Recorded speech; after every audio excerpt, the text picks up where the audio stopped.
I started my yoga journey after I was brutally beaten and raped in New York City's Central Park, way back in 1989.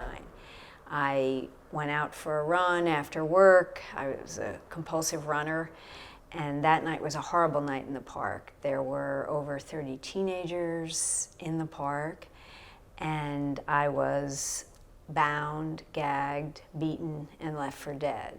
And I became known as the Central Park jogger.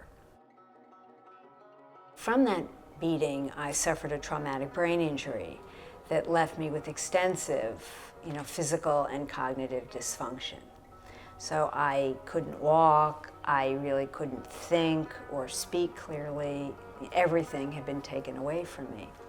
Several years, after the attack, I went to a yoga class at the recommendation of a friend who, saw that I continued to have some balance problems. Through that class, I learned about the concept of mindfulness. It was similar in a lot of ways to my rehabilitation process when I was in the hospital of just looking at the task that the therapist would give me, and that's what I worked on, and no matter how basic it was, that was what I could affect, only what was right in front of me, not wallowing in the past or wishing for a future. I thought, I need to continue with this yoga because it allowed me a space to really explore what my body could do.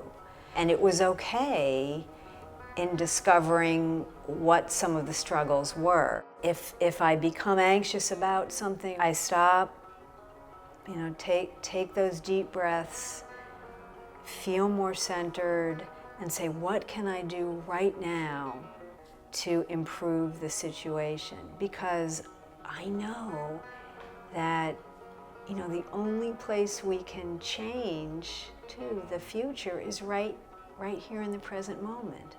I do have some struggles from being a brain injury survivor, some, issues of being a rape survivor, and the sense of calmness and groundedness and centeredness from yoga that I see on the mat really helps me in dealing with a lot of those challenges. Maybe that's a way that I can be thankful for the brain injury. Yoga helps me focus on what I can do, not on what I'm struggling to attain. And that, I think, has helped me, has given me permission to feel like a survivor, not a victim. And I think that has been so crucial to my recovery and my ability to reclaim my life.